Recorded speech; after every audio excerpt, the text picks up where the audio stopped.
Hello, this is the HAPIMP Wi-Fi Trail Camera. It sports 3 detectors, which you can turn off the outer ones or leave the inner one on. And the purpose of that is that these outer detectors, if only they are triggered, nothing really happens. It just kind of gets the center one ready. So basically, as the object goes back there and it goes past that, this one is able to detect a lot faster. They claim a 0.1 second trigger speed because of that. The range this detects is probably a little bit more than 125 degrees that the camera has through its main lens right there.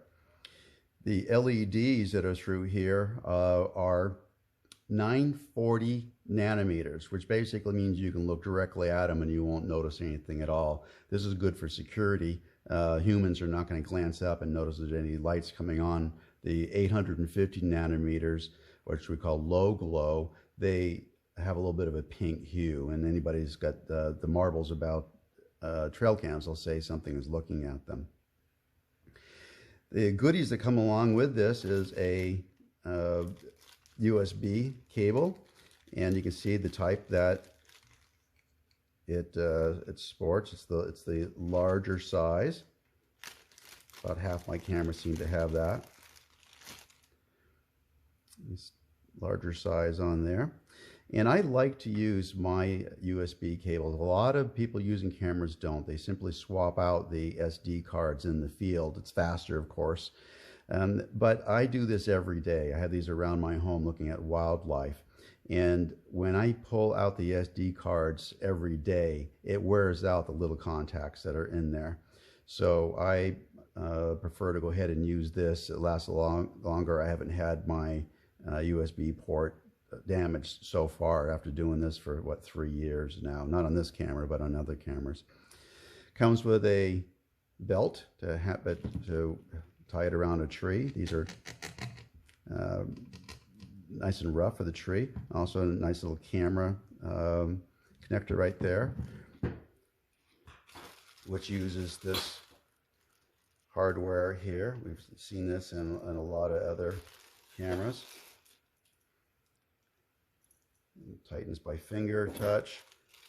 It's got the plate, attach it to a wall or a tree or anything. What I've done, as I've explained before, is sometimes I'll put this on a block of wood, and that way I can just bring the whole camera and everything in with me and do as I mentioned before, since I don't like taking my cards out. So we have a very robust latch here, as you can see. You can actually tighten it with just one hand, and it's nice and tight like that, and you don't have to fumble for it. The unit comes with a SD card. Can't get this one out easy. Out. This one's a 32, but it can take 16 gigabytes up to 512 gigabytes. The battery compartment holds up to 8 cells. It'll run on 4, but it's up to 8. And it also has the ability to use an external power supply here. And that uses the 3.5 millimeter times 1.35 millimeter coaxial center positive plug connector. And I've used these units with a solar backup. It's really nice. The solars are really nice, and even if you don't have sun, they usually have enough battery that lasts for at least half as long as what these batteries would. So it's like a battery backup even without the sun. Now this has a really nice feature on here. I'll turn this on test mode. You'll notice that the keys light up. So when you're out changing resolutions or changing date, time, whatever, you do this complete darkness because this lights up just fine. It's beautiful. Also, you hear the detent, nice strong keys there. And also this has a speaker built into it because you heard the turn on chime. And of course it does the same thing when it goes off. Playback videos, you can play back with volume on here. And so we have the mode here, and you can put it in photo, video, or photo and video. Photo mode has 1 to 3 shots can be taken, sometimes in bursts, and they come in multiple resolutions: 32, 20, 16, 12, 8, 5, and they're in the JPEG mode. You also can combine them to where their photo takes in either 1 or 3, and then your video will start.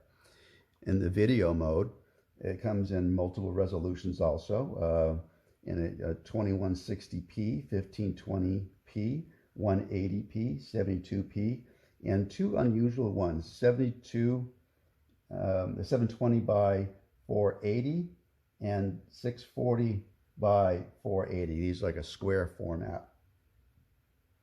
The videos can last approximately 3 to 6 seconds or 1 to 10 minutes, and they're in the AVI mode.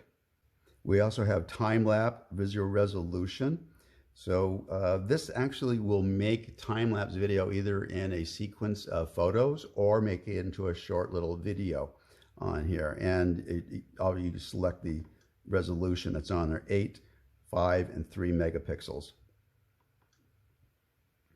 Video length we went over. Audio recording. The audio is a little weak on this one. You will see in the first daylight video that I have at the back end of this video, you'll see that what it turned out when I was about 12 feet away. Shot lag is 5 to 6 seconds and 1 to 60 minutes. Now, what a shot lag is, for those that aren't familiar, is the time in between your videos or photos before the next one appears.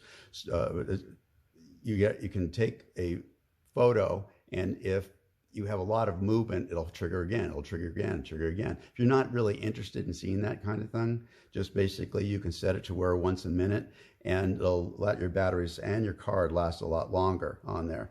I check my cameras every day, so I leave it at 5 seconds. We talked about the side motion sensors, the sensitivity. Basically you have high, middle, and target recording time. This is where the camera turns itself on and off. Time lapse we went over. You can have that set up. Take one every second, or one every minute, or one every day, one every hour. All kinds of different variations you can put in here. Endless capture is like your dash cam, where basically this unit will record a video and it'll overrun the last video or the first video taken once it's reached the end, just like your typical dash cam does. The IR distance, this is set up, it actually has auto, near, middle, and far. The auto setup is, it determines how close the object is by the ambient light, and will adjust accordingly. Near uses less electricity or power, in the middle a little bit more, and far a little bit more. Now, the nice thing about this, if you have it set for far, it's going to burn up a lot of your batteries, and if the animal gets closer to you, it's going to keep producing it far. Whereas the auto mode, it cuts down how much light, and so you're just not going to blur out with no contrast on your animal. It'll turn a big blob. So the auto perfects that. And of course the time and date, and photo stamp, and password protection, Wi-Fi password, beeping sound, and formatting your memory card and serial number, reset your settings, and the version, and after sale service. So you can actually get contact to the manufacturer through the official website and email address. Next, I'm going to show you how to use the Wi-Fi function on the camera. It's pretty straightforward, but I have to use another camera in order to do that, because the one I'm using now is the phone that we're going to be using. Okay, I'm going to show you how easy it is to use the Wi-Fi function on this camera. Now, a lot of Wi-Fi cameras that I've had before use a separate device that actually turns on the camera's Wi-Fi in order for your phone to be able to receive that signal.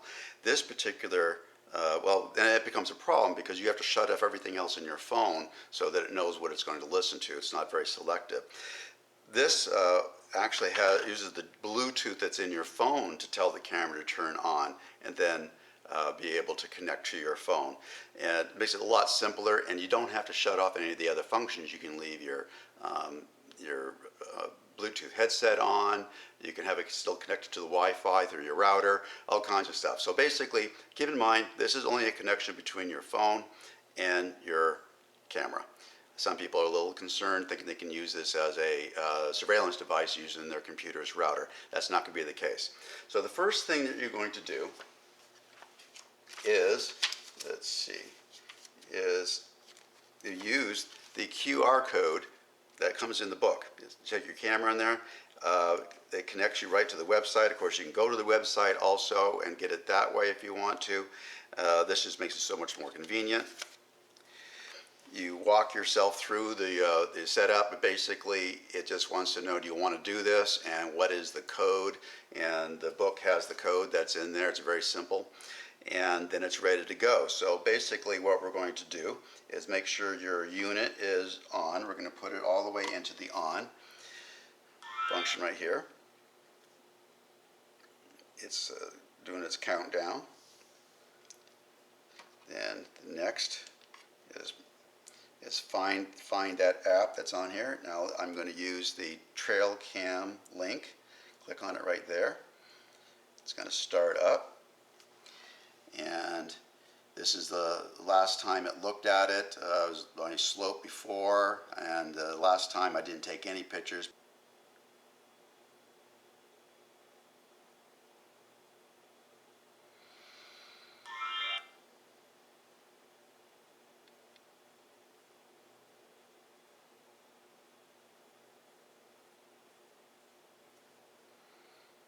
It's trying to kick. So hit connect. And now I can do several things. First thing is to look to see what we have on the memory card here. And here's several pictures that are on there, including several that I took of my countertop right here.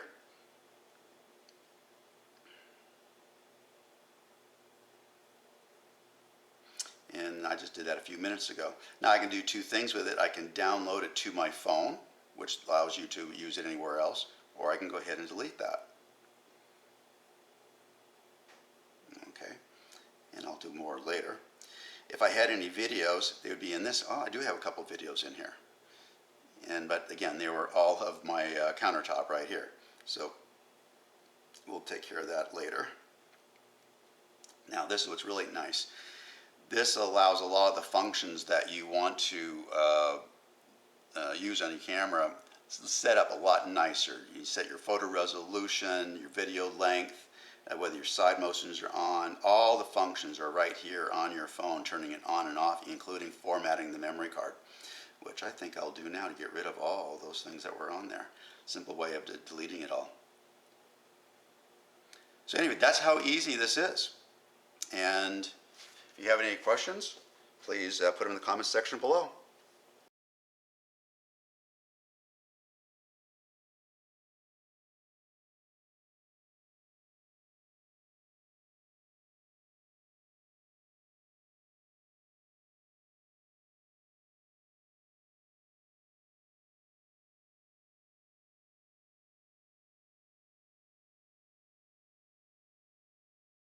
Feet away.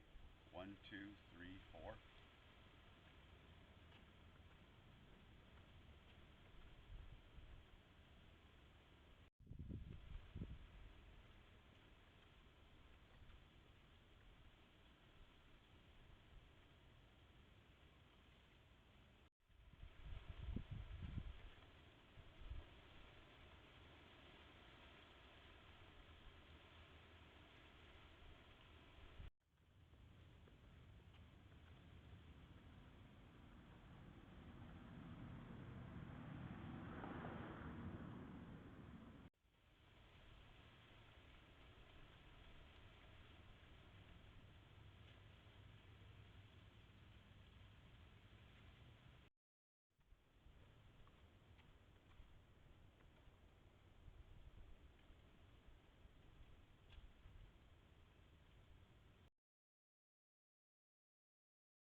Please remember to subscribe and share this video to help disabled animals with donated wheelchairs.